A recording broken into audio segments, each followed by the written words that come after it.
Corona आंकड़े तेजी से बढ़ रहे हैं, कई जनप्रतिनिधि भी इसकी चपेट में आ रहे हैं, लेकिन कुछ जनप्रतिनिधि ऐसे भी हैं जिन्हें मास्क लगाने से तकलीफ है और उन्हीं में से एक इमरती देवी मास्क देने पर भड़क गई हैं।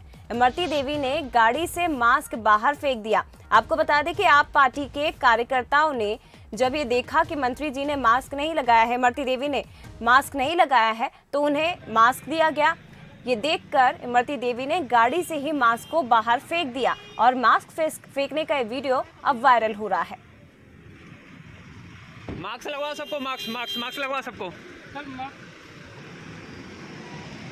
मास्क लगवाओ सबको, मास्क लगवाओ सबको। देखिए, आप कार्यकर्ता लोगों को जागरूक कर रहे थे मास्क लगाने को लेकर और गाड़ी में बैठी थी इमरती देवी, उन्होंने मास्क नहीं पहना हुआ था और कोविड गाइडलाइन का पालन नहीं किया जा रहा था, जिसके बाद कार्यकर्ताओं ने उन्हें मास्क दिया। तो आप देखिए कैसे चलती गाड़ी से मास्क उन्होंने बाहर फेंक दिया है। मास्क लगवाओ सबको, मास्क लगवाओ सबको।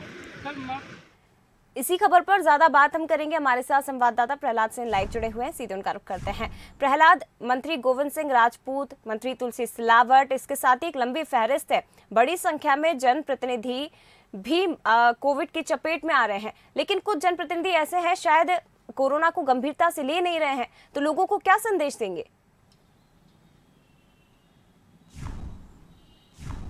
बिल्कुल, आप तस्वीरें देख सकते हैं कि किस तरह से मास्क दिए जाने पर मंत्री इमरती देवी भड़क गई और उन्होंने मास्क नहीं लगाया बल्कि उसे गाड़ी से फेंक दिया। जबकि जो आम आदमी के पार्टी के जो कार्यकर्ता थे वो लोगों को जागरूक करने के लिए निकले थे और सड़कों पर ऐसे लोगों को मास्क दे रहे थे जिन्होंने मास्क नहीं पहना। जब उन्होंने देखा कि मंत्री का काफिला वहां से आ रहा है सामने से, उन्होंने रोका और कहा मास्क लगाइए, और उनके जो स्टाफ के लोग हैं उन्होंने भी मास्क नहीं लगाया था। हम सुन भी पा रहे हैं कि किस तरह सभी मास्क लगाइए, सभी मास्क लगाइए, इस तरीके की बातें आ रही हैं।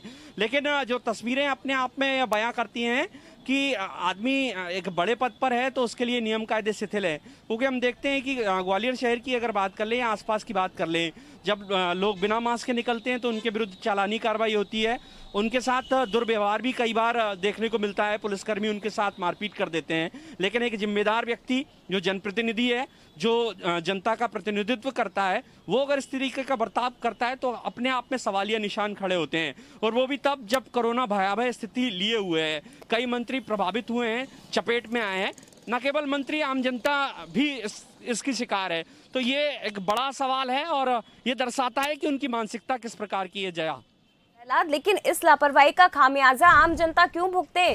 ग्वालियर की अगर बात की जाए तो यहाँ पर देखिए कितनी बड़ी संख्या में पॉजिटिव मरीज निकल कर आ रहे हैं, दूसरी तरफ बच्चे इसकी चपेट में आ रहे हैं, और ऐसे में जनप्रतिनिधि का ये रवैया वाकई में लोगों के लिए एक लापरवाही भरा हो सकता है।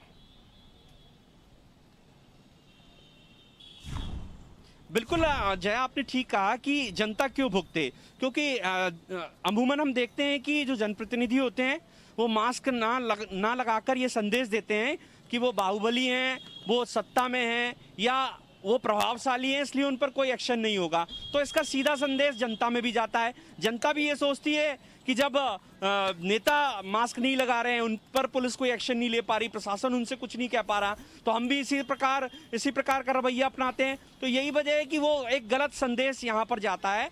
तो सीधे तौर पर ऐसे जिम्मेदार जो मंत्री दर्जा प्राप्त लोग हैं, उन्हें तो कम से कम एक जिम्मेदारी निभानी चाहिए। कोरोना जिस तरीके से जानलेवा सिद्ध हो रहा है, आज ही हमने बताया था कि किस तरह से एक 5 दिन की मासूम बच्ची की कोरोना संक्रमण की चपेट में आने से मौत हो गई। तो ये अपने आप में बहुत कुछ बयां करता है कि कोरोना बहुत हल्की बीमारी नहीं है। जो इसकी चपेट में आता है या जिसके परिवार का कोई गुजरता है, बिल्कुल ये कहा जा सकता है प्रहलाद के जिम्मेदार पद पर बैठे हुए एक जिम्मेदार व्यक्ति के लिए ये रवैया बिल्कुल भी शोभा नहीं देता है। ऐसे में जब हम 2 लहरों में भयावह स्थिति देख चुके हैं, तीसरी लहर में वैसे हालात पैदा ना हो, इसलिए खुद मुख्यमंत्री शिवराज सिंह चौहान हर मंच से हर घर के पास जाकर ये कहते हैं कि आप मास्क लगाइए, लोगों से अपील करते हैं। लेकिन उसके बाद देखिए मंत्री जी का ये रवैया बिल्कुल उचित नहीं कहा जा सकता। धन्यवाद आपका प्रहलाद, जानकारी साझा करने के लिए।